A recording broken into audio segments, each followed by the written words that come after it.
Сәлеметсіздер ме, құрметті оқырмандар, 3-ші сыныптың математика сабағы, 56-шы сабақ. Бүгінгі сабақта 1-ші тапсырмадан 7-ші тапсырмаға дейін бірге қарастыратын боламыз. Құрметті оқырмандар, каналға тіркелуді ұмытпаңыздар, лайк басыңыздар, каналға тіркеліп, өз көмектеріңізді беріңіздер. Сабақтың тақырыбы тіктөртбұрыш пен шаршының ауданын табу. Ежелгі уақытта ауданды қалай өлшеді? Ежелгі уақытта кейбір елдерде бір күнде өгізбен жыртылған жердің ауданын өлшем ретінде салынған. Ал Римде югер, Түркияда федан, Ресейде шөмеле, Египетте федан, Австрияда йох деп атаған. Танап қазақ халқының байырғы аудан бірлігі екен. Бір парақ қағаз және бір түймені қақпақты қағаздан қиылған дөңгелекті ал түймені пайдаланып қағаз парағының ауданын шамамен өлше дейді. Бұл жерде ауданы бізде ұзындығы 10 см, ені 8 см болса, 10-ды 8-ге көбейтеміз. Яғни қағаз парақтың ауданы 80 см квадрат деп айта алатын боламыз. Яғни аудан тапқанда ұзындығын еніне көбейтеміз. Тіктөртбұрыштың периметр мен ауданын есепте дейді. Бірінші тапсырмада бізде ұзындығы 8, ені 9 см, ауданы мен периметр белгісіз. Бірінші ауданын табамыз. 8 бен 9-ның көбейтеміз 72-ге тең. 8 бен 9-ның қосындысын 2-ге көбейтеміз 34 см. Яғни ауданы 72 см квадрат, периметр 34 см. Келесі екінші тапсырмада біздер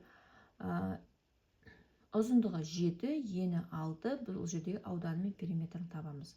Бұнда да жаңа ауданын табу үшін 7-ні 6-ға көбейтеміз 42 метр квадрат, ал периметрін табу үшін 7-ге 6-ны қосып 2-ні көбейтеміз 26 см. Ауданы 42 метр квадрат, периметр 26 см. Үшіншінде бізде ұзындығы белгісіз, ал ені в метр дейді. Бұл жерде ауданын табу үшін тек формуласына салып қоямыз. Ауданын табу үшін А-ны В-ға көбейтеміз, ал периметрін табу үшін А-ны В-ға көбейтіп, 2-ге көбейтетін боламыз. Бұл әріпті өрнек ретінде көрсетіліп тұр сіздерге. Тіктөртбұрыштың белгісіз қабырғасын тап дейді. Бұл жерде бірінші фигурада ұзындығы 8 см, ені белгісіз, ауданы 40 см. Ол кезде біздер кері амал қолданатын боламыз. 40-ты 8-ге бөлгенде 5 см шыға келді. Яғни бірінші фигураның ені 5 см екен. Екінші фигураның белгісіз қабырғасы ұзындығы белгісіз екен. Ол жерде ұзындығын табу үшін ауданын еніне бөлеміз. Ауданын еніне бөлген кезде ұзындығы шыға келеді. Екінші фигураның ұзындығы 9 см екен. Үшінші тапсырма. Ауданның өлшем бірліктерінің кестесін пайдаланып салыстыр дейді. Бұл жерде 3 см квадрат кем 3 дециметр квадраттан, 9 дециметр квадрат тең 900 см квадратқа, 5 метр квадрат тең 500 дециметр квадратқа, 1 метр квадрат артық 5 см квадраттан, 10 дециметр квадрат артық 100 см квадраттан, 200 дециметр квадрат тең 2 метр квадратқа, 9 метр квадрат тең 900 дециметр квадратқа, 9 метр квадрат артық 90 дециметр квадраттан, 100 см квадрат кем 100 дециметр квадраттан деп салыстыратын боламыз. Келесі 4-ші тапсырмада бізде фигуралардың қабырғаларын өлшеп, периметр мен ауданын тап дейді. Бұл жерде бірінші фигураның қабырғасы ұзындығы 3 см, ал сол бізде 4-ті 3-ге көбейтсек 12 см болып шықты. Периметрін тапқан кезде, ал ауданын тапқан кезде 3-ті 3-ге көбейттік, бұл 9 см квадрат болды. Яғни периметр 12 см, ауданы 9 см квадратқа тең болды. Келесі екіншінде ұзындығы 6 метр, ені 2 метр екен, 2 см екен. Ендеше бұл жерде ұзындығын еніне қосып 2-ге көбейткенде периметр шыға келді 16 см, ал 6-ны 2-ге көбейткенде 12 см квадрат ауданы шыға келді. Ендеше бұл жерде периметр 16 см, ауданы 12 см квадратқа тең болып шықты. Енді 5-ші тапсырма. Әрбір суретке дұрыс жауапты жаз. Тіктөртпіштің барлық ауданы қанша, боялған бөліктің ауданы қанша, боялмаған бөліктің ауданы қанша екенін табуымыз керек. Мысалы, бірінші жаңағы тіктөртпіштің ауданы бізде 6-да 6, яғни бұл шаршы екен да. Шаршы болғандықтан 6-ны 6-ға көтеміз. 36, ал боялған бөлігі 2-де 2 деп тұр. Бұл жерде 2-ні 2 көтеміз, 4 метр квадрат. Боялған бөліктің ауданы 4 метр квадрат болады. Ал шаршының барлық ауданынан осы боялған бөлігін азайтып тастайтын болсақ, боялмаған бөліктің ауданы шыға келеді. 32 метр квадрат.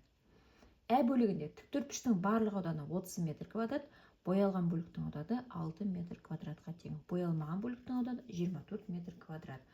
Б-сында тіктөртпіштің барлық ауданы 48 метр квадрат, яғни 6-ны 8-ге көбейттік. Боялған бөліктің ауданы 12 метр квадрат, боялмаған бөліктің ауданы 36 метр квадратқа тең болды. Ал осы сандарды біз қалай шығарып алдық? Оның көбейтінділері, шығару жолдары осы жерде көрсетіліп тұр сіздерге. 6-шы тапсырмада теңдеулерді шеш дейді. Бірінші теңдеу 35 пен x-тің қосындысына тең 200 пен 140-тың айырмасы. 35 пен x-тің қосындысы тең 60-қа деп жай теңдеуге айналдырып аламыз. X тең 60 пен 35-тің айырмасы 25-ке тең екен. 35 пен 25-тің қосындысы тең 200 пен 140-тың айырмасына. 60 тең 60 деп көрсетеміз. 490 мен x-тің айырмасы тең 100 пен 210-ның қосындысына. 490 мен x-тің айырмасы тең 310-ға. X тең 490 мен 310-ның айырмасы. X тең 180-ге. 490 мен 180-ның айырмасы тең 100 пен 210-ның қосындысына. 310 тең 310 деп көрсететін боламыз. Келесі теңдеуде де осылай шығаратын боламыз. Күрделі теңдеулер, олардың барлығында жай теңдеуге айналдырамыз. 200 бен x-тің қосындысы тең 280 мен 600-дың қосындысына. 200 бен x-тің қосындысы тең 880 деп жай теңдеуге айналдырып аламыз. Содан кейін x-ті табу үшін 880-ден 200-ді азайтамыз. X тең 680. 200 бен 680-ның қосындысы тең 280 мен 600-дың қосындысына. 880 тең 880 деп көрсететін боламыз. Міне қалған теңдеулерді осылай шығаратын боламыз. 7-ші тапсырмада балалар қалашығы құрылысына тіктөртпіш және шаршы пішінді екі алаң бөлінді. Шаршы пішінді алаңның ұзындығы 7 метр, ал тіктөртпішті пішінді алаңның ұзындығы 5 метр, ені 3 метр. Қай алаңның ауданы артық және нешеге артық? Бұл жерде бұл алаңдардың аудандарын тауып алатын боламыз, сосын барып бір-бірінен азайтамыз. Бұл жерде 7 мен 7-дің көбейтісі 49-ға тең, 5 пен 3-дің көбейтісі 15-ке тең. Яғни 49-дан 15-ті азайтамыз, 30 метр квадрат. Яғни жауабында шаршы пішінді алаңның ауданы тіктөртпіш пішінді алаңның ауданынан 34 метр квадратқа артық деп жауап беретін боламыз. Жылыжайда қызанақ отырғызу үшін бөлінген жердің ауданы 18 метр квадрат. Осы жердің ұзындығы мен ені қанша болуы мүмкін? Яғни мүмкін нұсқалардың бәрін жазамыз.